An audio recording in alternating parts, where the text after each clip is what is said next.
Hello, everyone. This is Joan, and Esther only has the book of Esther, the biblical book of Esther, only has 10 chapters. So I figure I'll read one or two until we're done and give a commentary, or just, I don't know, like I said, to me, the book of Esther never made a lot of sense. I mean, it just didn't. It didn't seem to go along with any of the other principles or things that were happening in the Bible, and yet everybody loved the book. So I read it and I tried to figure it out. So now I'm bringing it to you and I'm asking, I'll give you my view of what it is and you tell me what you think. So we were reading yesterday, chapter 1, and the king Ahasuerus or Xerxes um, had a big party. Now he had his party and he paid for his wife, the Queen Vashti, to have her party. In the midst of the party, the king got really drunk and decided it would be a really good idea to have Vashti come from her party to his party and show off how beautiful she was by uh, being naked there with her crown. And she said, "No, I'm not going to do that." So the king was embarrassed in front of his chamberlains, and they decided. Well, he asked them what should he do, and they decided, well, you know what? Her embarrassing you like that by not coming in here showing off how beautiful she is by pulling all her clothes off or coming in here without any clothes on except for her crown. That's going to make all our wives and everybody else decide, well, we don't have to listen to these men either. We don't want that to happen. So what you need to do is you need to get rid of her and replace her with someone else. So let's continue. That was a summary of chapter 1. Let's continue chapter 2.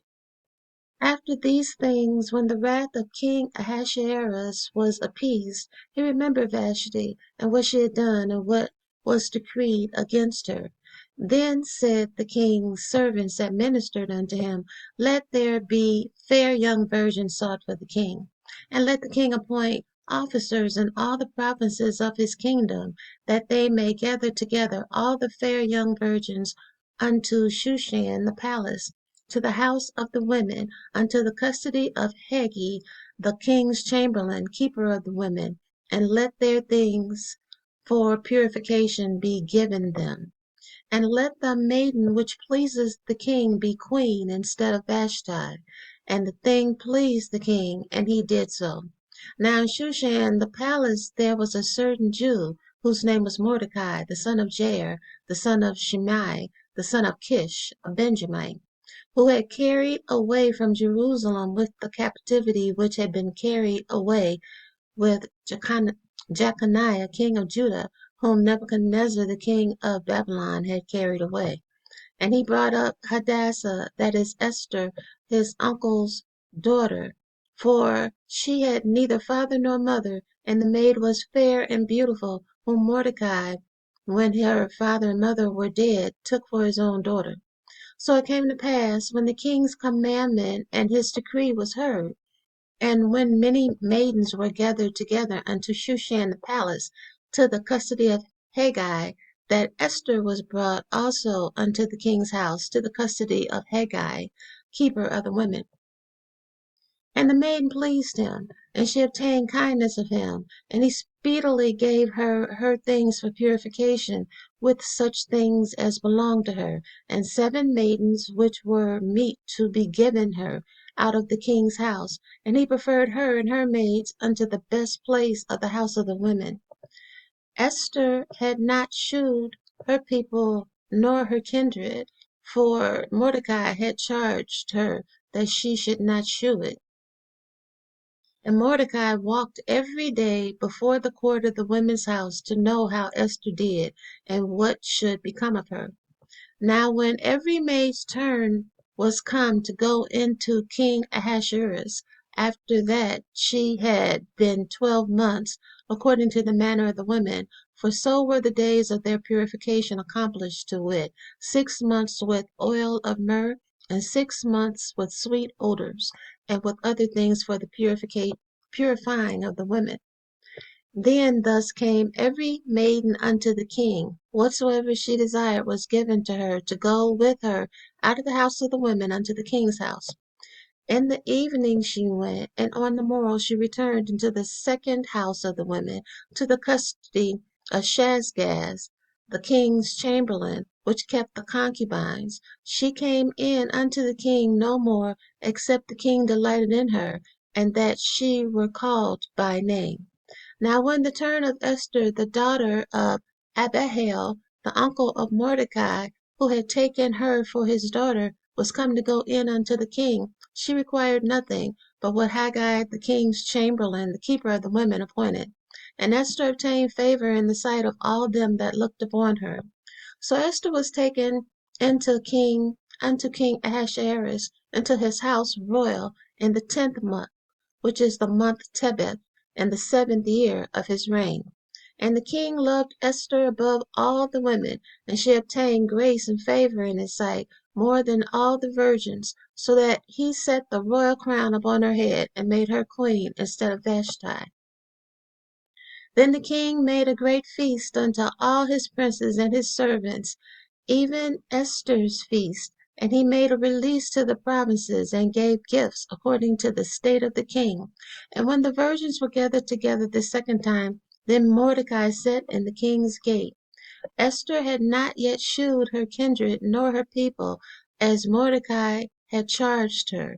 For Esther did the commandment of Mordecai, like as when she was brought up with him.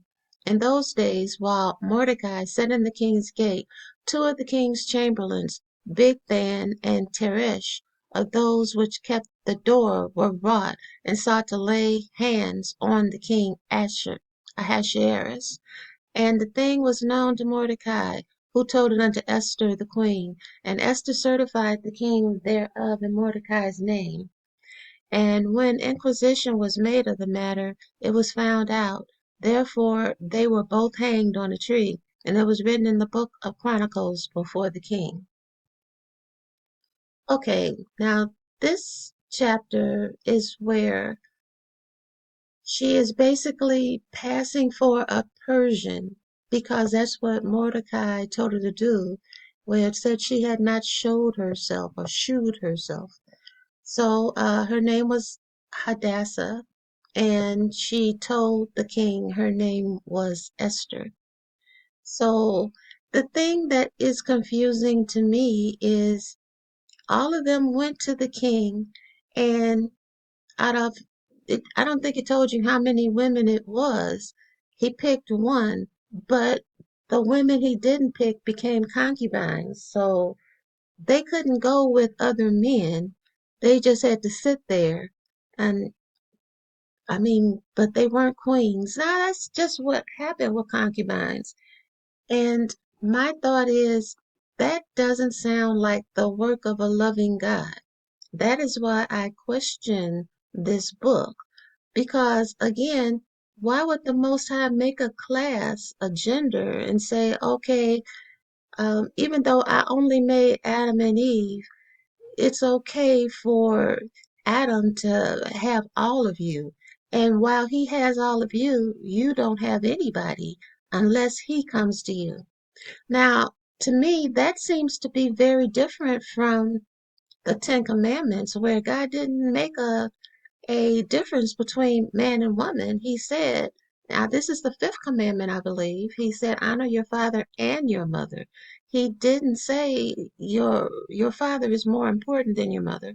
But when you look at it as a king can come, well, number one, he got rid of Vashti. It didn't seem like he asked her anything or had any conversations with her. It was more like he's he is like Lord and Master, and she is not allowed to say anything. And I think that the problem with men who consider themselves religious is they read this and they don't question it, and so they think that if a woman says anything and she is married to them or has had any kind of a relationship with them, a romantic one, they feel that they're being disrespected.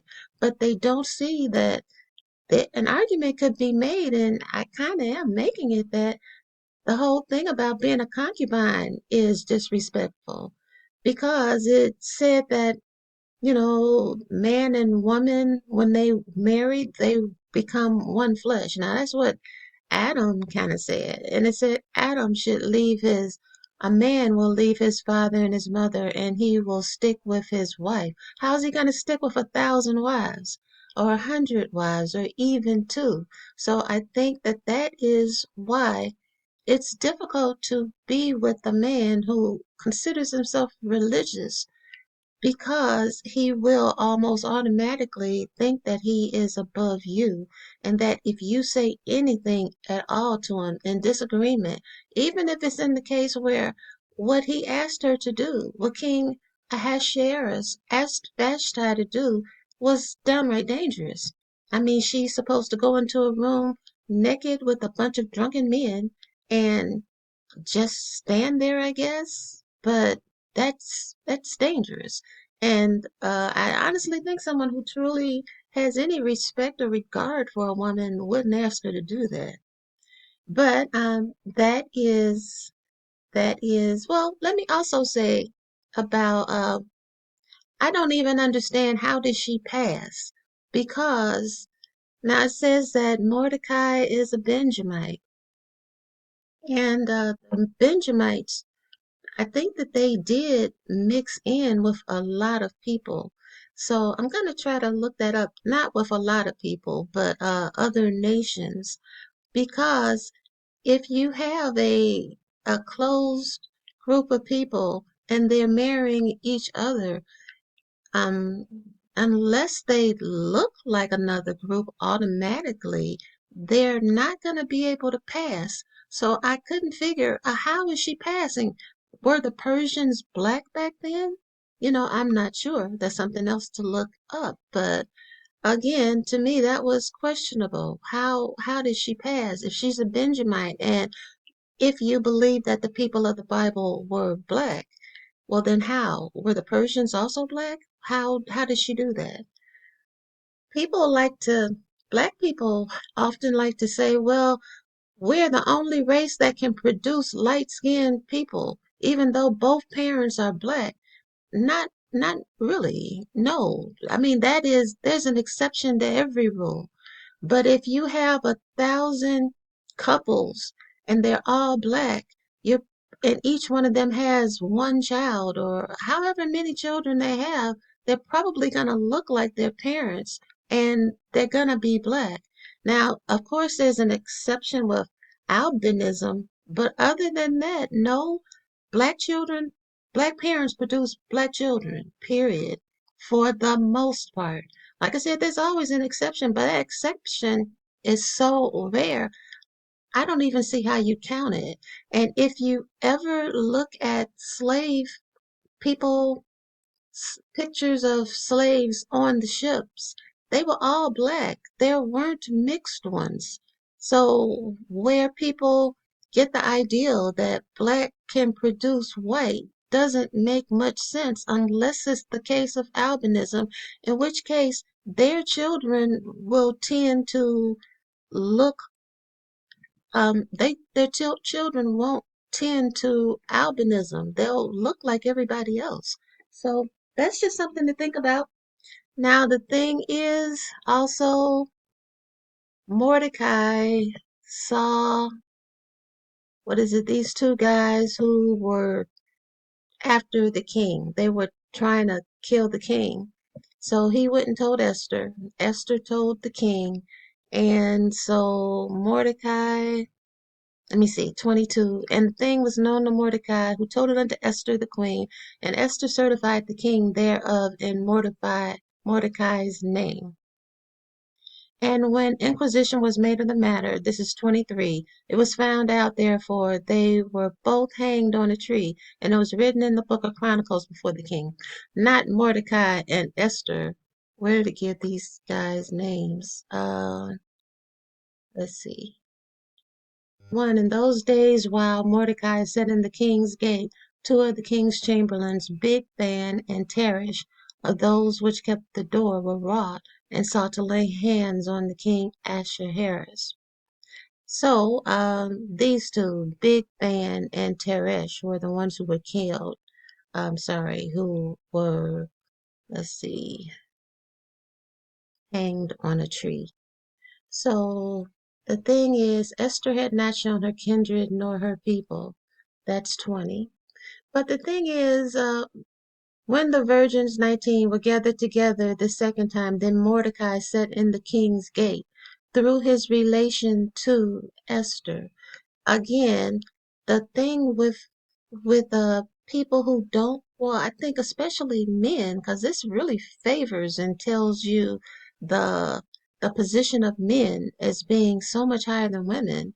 But Mordecai, he got his position through Esther. Esther's doing the work. She's the one who had to uh, behave and purify and do everything in order and compete with all the other women in order to get to be queen, which when you really think about it, the queen to me also doesn't have a great position because if she goes to the king and he doesn't like her, he can have her killed. The only thing she seems to really get out of it is uh, nice clothes, maybe, and good food. But as it said about her party, Vashti's party, the king financed it because what money does she have? And the king can even order her to pull her clothes off and come show other people what she's, I like that expression, what she's working with. So, like I said, these are things to think about. And I don't think that the Most High wants us to be mentally lazy. I think we're supposed to think about it. We're supposed to question it. So, let me know what you think because, maybe you're seeing things totally different. But like I said, I've always thought the story of Esther was kind of like, I don't know, it's telling you that women don't count, that men get their power through the use of women, but women should be happy about it or should consider it a good thing. To me, that just doesn't coincide with, well, God is a loving God. Why would He put women down here to be secondary, but have them want to be given the same respect and honor for what they bring to the table as men do? So, like I said, let me know what you think, and you guys have a great rest of your day.